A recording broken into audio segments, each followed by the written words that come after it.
Olá pessoal, nesse vídeo nós vamos falar do estado de defesa e estado de sítio, que é esse conteúdo que vocês estão vendo aí na tela, ok? E claro que a gente não vai falar dele de uma forma de texto assim, a não ser se fosse o marcando na lei. Mas eu fiz diferente.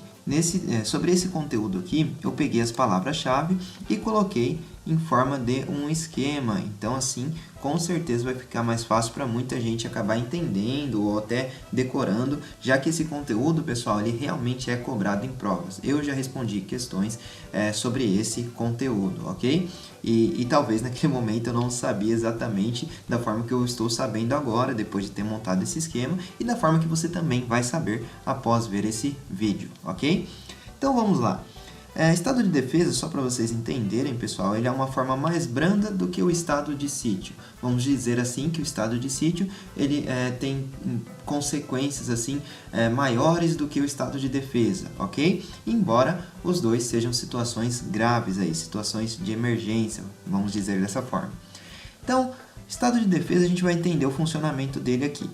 Ele é decretado pelo PR. Quem que é o PR, pessoal? O Presidente da República, tá? Então, vocês vão ver mais de uma vez abreviações nesse sentido aqui. E ele é decretado pelo Presidente da República após ouvir os Conselhos da República e da Defesa Nacional, certo? E ele fica vinculado, então, ao que o Conselho da República e o Conselho da Defesa Nacional falar? Não, pessoal, ele não fica vinculado. Olha o não aqui, ó.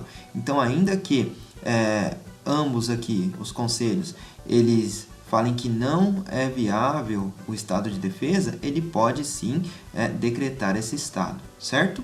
E após decretar esse estado, no caso no decreto, né, ele vai indicar o que, pessoal? Ele vai indicar as áreas, então vamos ligar aqui, ele vai indicar as áreas, tá, que vão sofrer aí o estado de defesa, as medidas a serem tomadas, o prazo, então a gente vê aqui já logo de cara que tem um prazo de 30 dias, tá?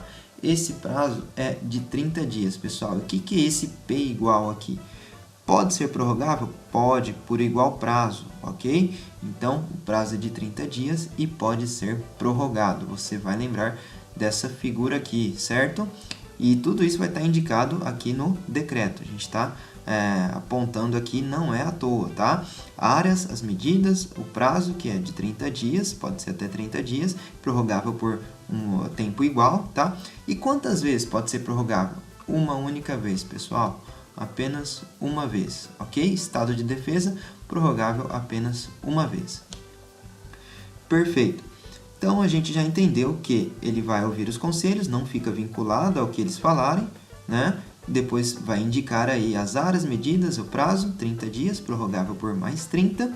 E se não foi suficiente a medida, já vamos pular para essa parte aqui. Se a medida não foi suficiente, a gente vai para o estado de sítio, ok? Caso a medida não seja suficiente, a gente já vai falar do estado de sítio. Então, você já sabe que é primeiro o estado de defesa e após o estado de sítio, ok? Mas não é uma regra, porque o estado de sítio tem ali os seus requisitos particulares, tá? Mas vamos lá, então. Por que o estado de defesa, né? Por que o presidente vai decretar um estado de defesa?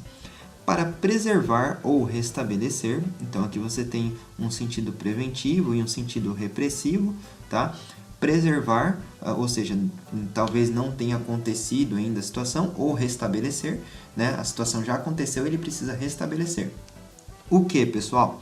A ordem e a paz, tá? Por que eu coloquei aqui dessa forma? Vamos lá. Ele vai preservar e restabelecer em local restrito, ou determinado, tá? Então, lembra que ele tem que indicar as áreas? Perfeito. Então, um local restrito ou determinado, ou aqui, a ordem e a paz. Então, ele vai restabelecer a ordem e a paz. Você pode até colocar assim para não esquecer. O paz, ok? A ordem e a paz. Perfeito. Por que ele vai precisar preservar ou restabelecer a ordem e a paz? Pessoal, porque com certeza há aí uma situação de instabilidade institucional ou de calamidade da natureza. De repente um desastre de grandes proporções, né? Então, a gente tem uma calamidade da natureza e precisa ser restabelecida aí a ordem e a paz aí entra o estado de defesa com essas regrinhas aqui que estamos aprendendo, certo? Perfeito. E a autorização prévia do Congresso Nacional? Esse CN aqui é o Congresso Nacional, pessoal. Autorização prévia. Precisa? Como assim autorização prévia? Ora, a gente viu que para decretar, ele precisa ouvir os conselhos, né? Precisa ouvir esses dois conselhos aqui para decretar. Mas ele precisa, antes de decretar, pedir autorização para o Congresso Nacional? Não, pessoal. Olha o não aqui, ó. Não precisa, tá? Autorização prévia, não. Mas a gente vai ver que o Congresso Nacional também tem um papel aqui, tá? Então, vamos entender aqui no próximo slide. Vamos lá. Vamos entender o trâmite e a gente já vai ver qual que é o papel aí do Congresso Nacional, certo?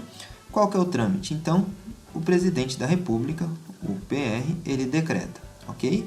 Ele decreta e envia para o Congresso Nacional com justificativa. Ele vai enviar para o Congresso Nacional. Então, primeiro vamos lá. Ele faz o decreto e envia para o Congresso Nacional. Nesse decreto ele tem a justificativa, aliás, ele vai enviar a justificativa em 24 horas, certo? Então, o presidente decreta e envia para o Congresso Nacional com justificativa em 24 horas. E o Congresso Nacional ele vai apreciar em 10 dias, tá? Então, a gente viu que o que aconteceu aqui? Primeiro decretou e depois enviou para o Congresso Nacional. Não pediu autorização, certo? Houve o decreto, depois encaminhou para o Congresso Nacional. Tá, o Congresso Nacional aprecia em 10 dias. Mas se estiver naquele período de recesso, o que acontece, hein? Aqui, ó, Congresso Nacional em recesso, convocado no prazo de 5 dias, ok? Então, em recesso, convocado no prazo de 5 dias. E o Congresso Nacional apreciará em 10 dias. Então, o Congresso Nacional tem 10 dias aí para apreciar o decreto, né? E ele vai decidir por maioria absoluta, ok? Então, você vai se lembrar disso. Aqui a gente não tem um quórum de 2/3, 2/5, 1/3, não. Aqui é maioria absoluta, certo? Perfeito. E aí, se o Congresso Nacional ele rejeitou, o que vai acontecer? Vai cessar a medida, ok? O estado de defesa cessa. Então, lembre-se disso. O Congresso Nacional, após apreciar em 10 dias, ele pode, sim, rejeitar, ok? E aí a medida vai ser cessada. E pode prorrogar, ou melhor dizendo, prorrogar você já viu que pode, né? Por 30 dias, uma única vez. E se eu for prorrogar essa medida, no caso, se o presidente for prorrogar essa medida, precisa de autorização, ou melhor dizendo, precisa encaminhar novamente para o Congresso Nacional? Precisa sim, pessoal. Então, ele vai fazer a mesma coisa. Ele vai decretar a prorrogação e vai enviar novamente para o Congresso Nacional. Certo? E as medidas? Quais as medidas que vão ser tomadas aí no estado de defesa? Vamos entender um pouco sobre elas. Tá. Vão ser algumas restrições aí. Por exemplo, ao direito de reunião de associações, ainda que internamente. Então, tem lá a associação, ok? Aqui, associação, não vai poder fazer reunião, ainda que internamente, certo? Não tem a reunião. É uma das medidas. Tá, vai ser prejudicado também os sigilos, a correspondência, ao telefone e a comunicação telegráfica, ok? Não vai poder haver os sigilos aí, tá? É uma situação bem extrema, vocês podem ver que realmente é uma situação bem extrema mesmo. Ocupação de bens e serviços públicos. Tá, esse caso aqui, ó, eu coloquei até essa observação. A gente viu que é para estabelecer a ordem, a paz, sobre instabilidade institucional e calamidade da natureza, né? Opa, perfeito. E aqui, pessoal, nessa medida, que é a ocupação de bens e serviços públicos, nesse caso do estado de defesa, é só para calamidade, certo? Então, pode trazer assim, um prejuízo à ordem institucional, pode ser ocupado no estado de defesa, bens e serviços públicos. Não, pessoal, é só para calamidade da natureza, ok? Então aqui a gente finaliza essa parte de estado de defesa, com certeza ficou mais fácil aí para você entender, mas vale sim a leitura dos artigos para você talvez compreender como que vai vir na prova, né? Porque na prova vamos usar a leitura realmente dos artigos, né? As palavras dos artigos, apesar de que usamos muitas delas aqui, como eu falei, as palavras-chave. Então vamos para o próximo. Estado de sítio. Opa, agora aqui mudou a situação, pessoal. Vamos lá. Decretado também pelo Presidente da República. Opa, então também pelo Presidente da República, PR. Tá. Mediante a autorização prévia do CN, do Congresso Nacional. Então, estado de sítio, sim. Grave isso, pessoal. Autorização prévia, sítio, sim. Ok? Não é à toa que eu coloquei dessa forma assim para você realmente fixar. Autorização prévia do Congresso Nacional para decretar estado de sítio? Sim. Sítio, sim. Estado de defesa, não. Sítio, sim. Perfeito. O Congresso Nacional vai decidir por maioria absoluta também, não tem nenhum quórum esquisito de 1/3 ou 2/5, nada nesse sentido, a maioria absoluta, certo? Perfeito. Então, autorização prévia, maioria absoluta que vai decidir sobre isso. Perfeito. Aqui a gente já vai ver o prazo, então, pessoal. 30 dias também. Opa, 30 dias, prorrogável por igual período. Opa, legal. Então, é a mesma coisa do estado de defesa? Posso gravar assim? Quase isso, pessoal. 30 dias, prorrogável por igual período. Porém, ele pode ser prorrogado mais de uma vez, por mais de uma vez. Pode sim. Esse aqui pode ser prorrogado por 30, não deu, mais 30, não deu, mais 30. Então, ele pode ser prorrogado sim. Tá. Porém, aqui a gente vai ver que enquanto durar algumas situações, pode ser até mais, pode ser prorrogável enquanto durar essas situações, ok? Que pode ser até mais de 30 dias mesmo. Vamos entender.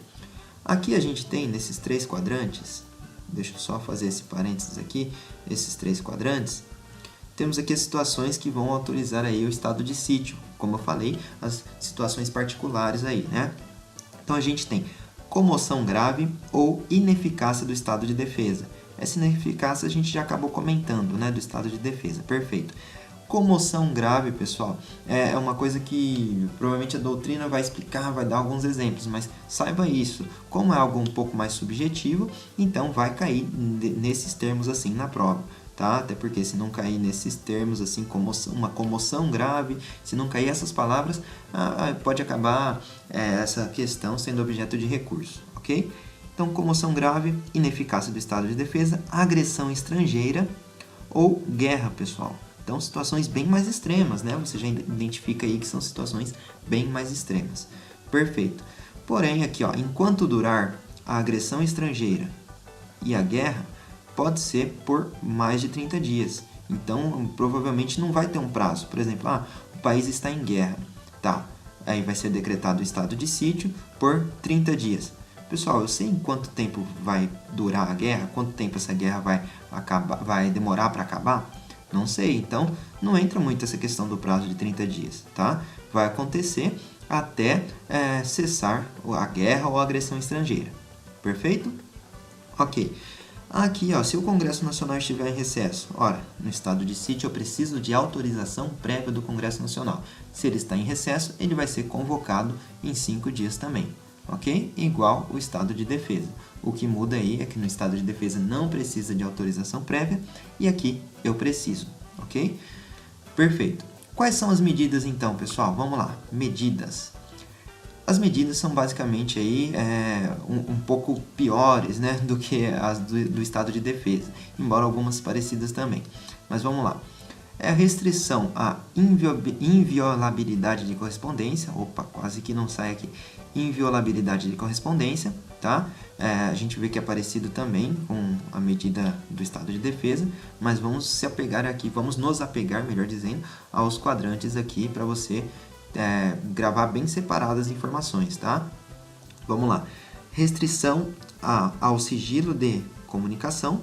Eu coloquei bem simples e objetivo aqui, tá? Para não ocupar muito espaço na tela. Restrição à liberdade da imprensa, rádio e televisão, certo?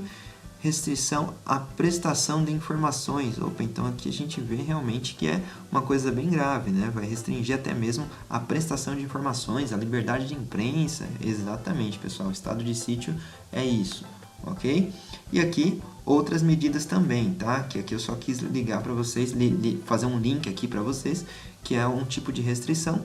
E aqui vai poder haver também a busca e apreensão a domicílio. A suspensão da liberdade de reunião. A gente viu que isso também acontece lá no estado de defesa. Intervir nas empresas de serviço público, pessoal. Aqui, ó, serviço público, ok?